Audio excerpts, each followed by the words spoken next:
going to discuss Chapter 1 Introduction of Indian Penal Code 1860. Before moving further, if you are new in this channel, please subscribe the channel and also press the bell icon so that you can get such type of video notification as soon as possible. So my dear friends, without keeping delay, start discussing today's topic Introduction. Chapter 1 Indian Penal Code 1860 Act number 45 of 1860 enacted on 6th October 1860, enforced on 1st January 1862. Total chapter 23, total sections 511. As amended by Criminal Law Amendment Act 2013.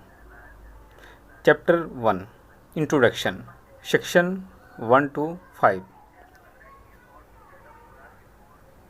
Preamble.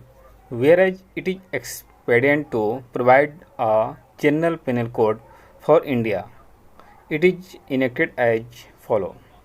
Section 1 Title and extent of operation of the code.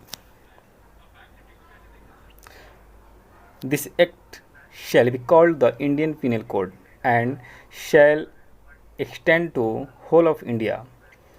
Words except the state of Jammu and Kashmir omitted by the Jammu and Kashmir Recognition Act 2019 dated 9th of August 2019 with effect from 31st of October 2019. As per Section 1 of the Code, this Act shall be called the Indian Penal Code and shall extend to whole of India. Note: before 31st October 2019, the Indian Penal Code was not applicable to the state of Jammu and Kashmir, but from 31st of October 2019, all the central laws applicable to other parts of the country are applicable to Jammu and Kashmir too. Thus, as of now, IPC being a central law applies to the state of Jammu and Kashmir. Section 1 of IPC says that the code applies to the whole of India. India has been defined in Section 18 of IPC, and the territory of India is defined under Article 1, Subclause 3 of the Constitution. It comprises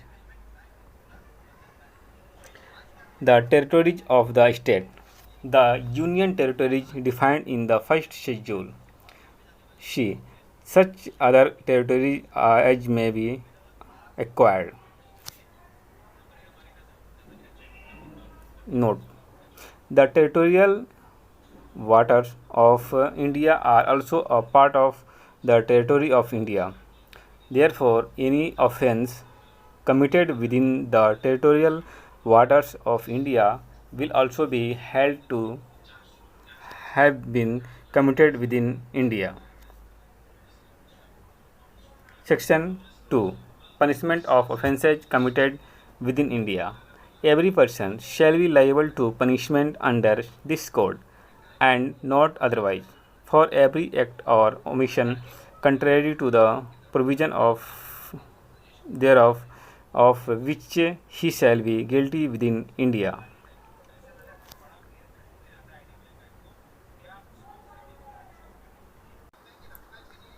Section 2 of IPC speaks about the intra-territorial jurisdiction of the code.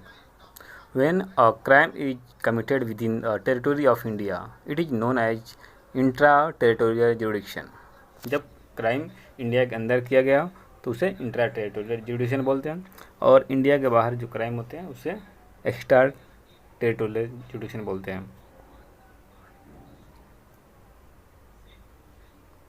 As per this section, the Indian Penal Code applies to every person doing any act or omission as opposed to the code. The word every person in this section means a citizen of India as well as a non-citizen who commits an offence. The person will be liable for the punishment respective irrespective of its nationality, rank, caste, etc. Note: a foreigner can't plead that he did not know that the act he was doing was wrong because the act is not an offense in his own country. Foreigner इस चीज़ का बचाव नहीं ले सकता कि जो उसने act किया उसे पता नहीं था कि वो रॉन्ग है और वो एक्ट उसके देश में पनिशेबल नहीं है, इसका बचाव नहीं ले सकता। अगर फॉरेनर भी कोई ऑफेंस इंडिया में करता है या इंडिया के लोगों के साथ करता है और वो एक्ट पनिशेबल है तो फॉरेनर भी उस ऑफेंस के लिए पनिशेबल होगा। Although there are no exceptions to the jurisdiction of the Indian Penal Code, certain persons are immune or exempted for liability under the code. कुछ लोग हैं जो उनको इम्यूनिटी मिली हुई है, ये लोग हैं foreign sovereigns, person with a high dignity of the state like the President of India, the governor of the state comes under this position. It is given in Article 361 of the Indian Constitution that no criminal proceeding shall be instituted or continued against the President or a Rajpal of the state in any court during the term of his office. President और governor के कार्यकाल के दौरान उस पर कोई भी criminal proceeding institute नहीं किए जाएंगे, ट्रायल नहीं चलेंगे जब तक कि वो उस पोस्ट को धारण किए हुए रहता है। 3. Ambassadors or some foreign diplomats. 4. Alien enemies will not be liable under this code for anything done in connection with the war, and for them marital law will apply.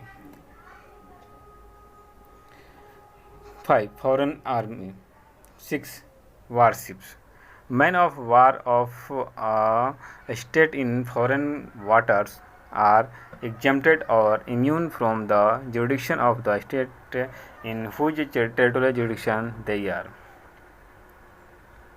Note: if a person causes injury to another person on Indian territory, being physically present in another country's territory, the offender or the person causing injury may be prosecuted within India if his existence in India for the trial can be secured.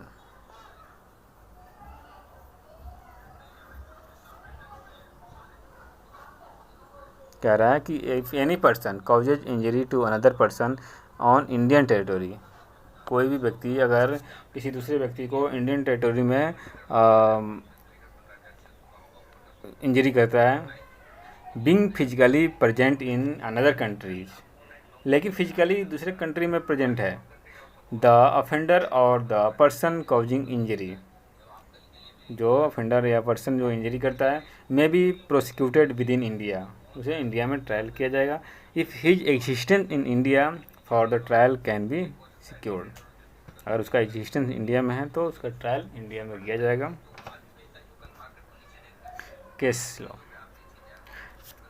1. Lee Kun versus state of UP 2012 CRLJ 1551 SC. State of Maharashtra versus Mayer Hans George 1965. Emperor versus Kastya Rama 1871. 4. Mubarak Ali Ahmad versus state of Bombay 1957। आइए case 1 को discuss करते हैं। इस case में league कुन्नून बनाम state of Uttar Pradesh की है। इस केस में परिवादी ने भारत में उत्पादित माल की आपूर्ति का एक विदेशी कंपनी से करार किया, एग्रीमेंट किया। माल की आपूर्ति अभियुक्त को किया गया। The goods were supplied to the accused, who in response sent a bill of exchange। Goods उसे प्रोवाइड किया गया जिसके रिस्पॉन्स में उन्होंने बिल ऑफ एक्सचेंज दिया। To the complaint which was received in India. Complaint को एक बिल ऑफ एक्सचेंज दिया जो इससे इंडिया में रिसीव हुआ, but was not honoured despite repented request. लेकिन वो चेक डिसऑनर नहीं हुआ। The accused pleaded that none of the acts alleged were committed in India। accused ने क्या प्ले लिया कि कोई भी ऑफेंस मुझे इंडिया में नहीं, मेरे द्वारा इंडिया में नहीं किया गया। And hence it was not culpable under IPC. Capable under IPC, वो आईपीसी के अंदर पनिशेबल नहीं है। It was further alleged that, आगे उसने क्या बोला, the accused was a foreign company. Accused है फॉरेन कंपनी है। And its officer were foreigner national residing outside India. इसके जो ऑफिसर्स हैं इंडिया से बाहर रिजाइड करते हैं। And were not represent in India, जो इंडिया में उपस्थित नहीं थे। When the offence was allegedly committed, जब offence commit किया गया, that time of that person are not in India। The Supreme Court held that, Supreme Court ने क्या held किया, the plea of accused is not maintainable। accused का जो plea है कि that time I was not in India is not maintainable because in this case the complainant had sent the goods from India। Complaint ने India से goods send किया था, जो सामान था इंडिया से फॉरेन कंपनी को सेंड किया था, भेजा था। The bill of exchange was received in India, bill of exchange India में रिसीव हुआ था। On its dishonours the complaint had made communication with the accused from India. जो डिसऑनर हुआ था तो उस समय जो कम्युनिकेशन एक्यूज ने किया, कंप्लेंट ने किया, इंडिया से किया। Thus, it cannot be said that action attributed to the accused had no connectivity to India। अतः यह नहीं कहा जा सकता कि अभियुक्त द्वारा किए गए कार्यों का संबंध भारत से नहीं है। Section 3 punishment of offences committed beyond but which by law may be trial within India. Bharat से परे किए गए किंतु उसके भीतर विधि के अनुसार विचारणीय अपराधों का दंड। क्या कर रहा है, भारत से परे किए गए, भारत से परे ऑफेंस किया जा रहा है। सेक्शन 2 में भारत के भीतर किए गए अपराध की बात कर रहा है, लेकिन सेक्शन 3 से दैट भारत से परे किए गए किंतु उसके भीतर विधि के अनुसार विचारणीय अपराधों का दंड। Any person liable by any Indian law to be tried for an offence committed beyond India। Bharat से परे किए गए अपराध के लिए कोई भी व्यक्ति किसी भारतीय विधि के अनुसार विचारण का पात्र होगा। Shall be dealt with according to the provision of this code for any act committed beyond India in the same manner as if such act had been committed within India। Bharat से परे अपराध किया जा रहा है लेकिन भारत के अंदर विचरण नहीं हो रहा है, ट्राइबल इन इंडिया। तो उसी तरह से ट्राइबल होंगे जैसे कि वो भारत में अगर अपराध करता और भारत में ट्रायल चलता उसका, तो उसी तरह अगर भारत से बाहर भी अगर ऑफेंस करते हैं, अपराध करते हैं, तो उसका ट्रायल इंडिया में आईपीसी के अंतर्गत हो सकता है। Section 3 of IPC deal with the extra territorial jurisdiction of the code. Section 2 say about intra territorial और section 4 Section 3 says about extraterritorial jurisdiction of the code. Accordingly, a person can be held liable for anything done beyond the territory of India. कोई इस प्रकार कोई भी अपराधी जो कि उसके तरह ऑफेंस इंडिया से बाहर किया गया है उसे इंडिया के आईपीसी के अंतर्गत डील किया जा सकता है, इंडिया में उस पर ट्रायल चलाया जा सकता है.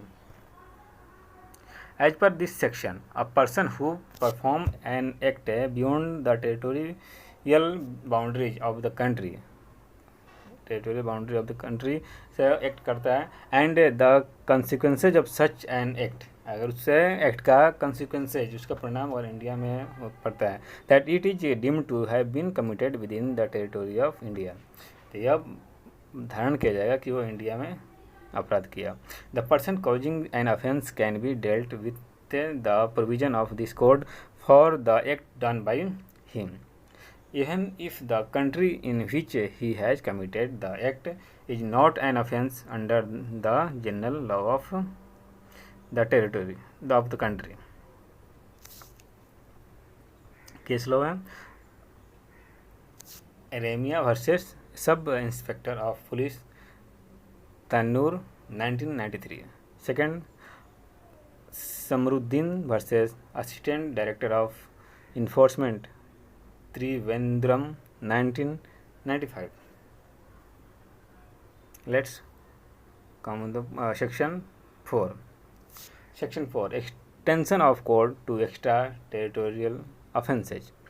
भारत राज्य क्षेत्रित अपराधों पर संहिता का विस्तार, एक्सटेंशन की बात करता है. Section 4 the provision of this code also apply to any offense committed by, किसके द्वारा, any citizen of India in which place, any citizen of India in any place, any citizen of India in any place without और beyond India, Bharat से बाहर और परे किसी स्थान में भारत के किसी नागरिक द्वारा अगर अपराध किया जाता है तो उसका ट्रायल इंडिया में चलाया जा सकता है.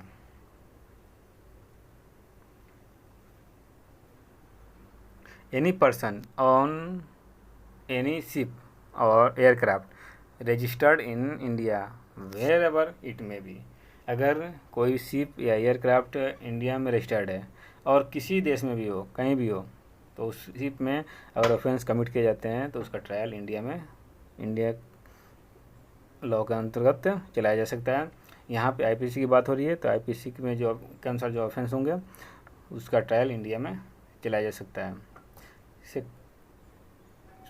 4 subclause 3 any person in any place without or beyond India committed offence targeting a computer resources located in India.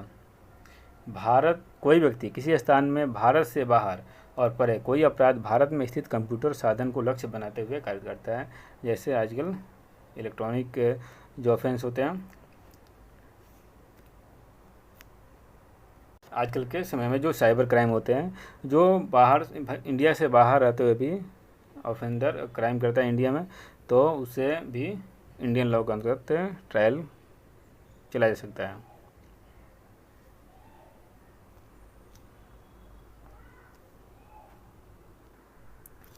Explanation in this section the word offence includes every act committed outside India which if committed in India would be punishable under this code.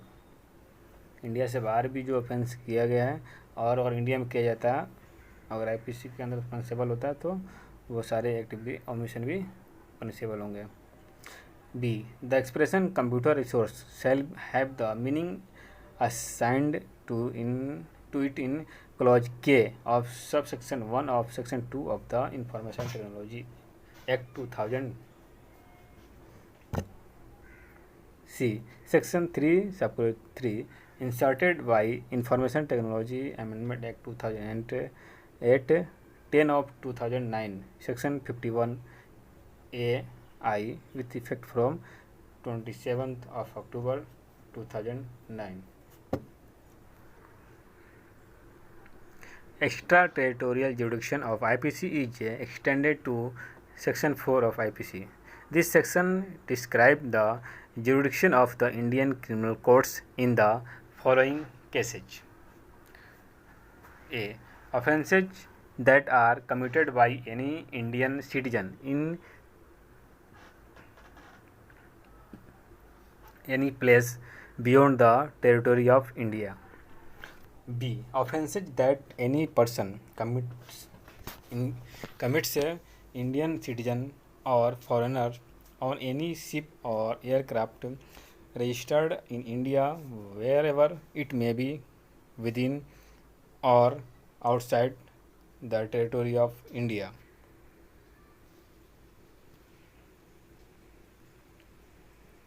C. Offences that are committed by any person, Indian or foreigner, in any place beyond the territory of India, targeting a computer resources located in India. Note: a foreigner who has committed a crime in India shall be subjected to the provisions of the Indian laws, and he shall be punished as per the provisions of this act, even if he was not physically present in India at the time of the commission of the offense. जैसे दाऊद इब्राहिम जो India से बाहर रहते हुए भी India में crime करता है, तो इंडिया में फिजिकली प्रेजेंस नहीं रहते हुए भी वो इंडियन लॉ के अंतर्गत पनिशेबल होगा. केस लॉ शब्बू माथेव गर्ज versus union of India and others 2017. Section 5. Central laws not to be affected by this act. Certain laws not to be affected by this act. कुछ ऐसे एक्ट्स हैं जो इस law के अंतर्गत प्रभावित नहीं होंगे. कुछ विधियों पर इस अधिनियम का प्रभाव नहीं पड़ेगा. Nothing in this act shall affect the provision of any act for punishing mutiny and desertion of officers, soldiers, sailors, or airmen in the service of the government of India, or the provisions of any special or local law. Section 5 is an exception to Section 2 of IPC. Section 5 Section 2 का exception है. Section 2 में कह रहा है कि punishment of offences committed within India, India के अंदर जो ऑफेंस किए जाएंगे उसको पनिश किए जाएंगे. लेकिन सेक्शन 5 में यहाँ पे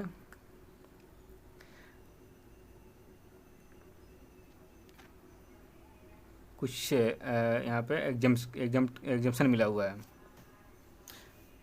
It is a saving clause and provides for restriction the jurisdiction of the Indian Penal Code 1860 by obstructing the application of the code on the subject for which a specific law already exists.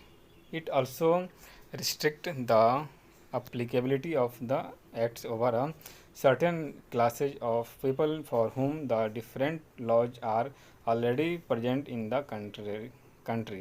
अगर उस special law बना दिए गए हैं तो उस special law के act के अंतर्गत ही वो अगर ऑफेंस किए जाते हैं तो पनिशेबल होंगे. आईपीसी के अंतर्गत पनिशेबल नहीं होंगे. कुछ लोगों को इम्यूनिटी मिली हुई है, जैसे प्रेसिडेंट, गवर्नर, तो उन लोगों को उस स्पेशल लॉ के अंतर्गत ही उस पर ट्रायल किए जाएंगे. Such as soldiers, sailors, etc., in the service of the government of India. Further offences that are defined by special or local law have also been excluded from the operation of the code. Note: it is possible that an offence may be punishable under both the special or local law and the Indian Penal Code. In such a case, if a special or local law was incomplete in itself, the Indian Penal Code will not be applied but if given in the local or special law that the Indian Penal Code is not to be excluded, it will apply. A person can't be punished under both the Indian Penal Code and special law for the same offense. Indian penal code और special law, दोनों law के अंतर्गत, दोनों act के अंतर्गत कोई व्यक्ति punishable नहीं होंगे। अगर स्पेशल लॉ दे रखे हैं तो स्पेशल लॉ के अंतर्गत ही उसका ट्रायल चलेगा, आईपीसी के अंतर्गत नहीं। Case law Hussain Ali 1873। तो फ्रेंड्स आज के लिए इतना ही। अगर आप अभी तक आप चैनल को सब्सक्राइब नहीं किए हैं तो चैनल को सब्सक्राइब कर दें, बेल आइकन प्रेस कर दें ताकि इस तरह का वीडियो का नोटिफिकेशन आपको जल्द से जल्द मिल सके। अगर वीडियो अच्छी लगी हो तो इसे लाइक और शेयर अवश्य करें। तो that's all for today, thank you.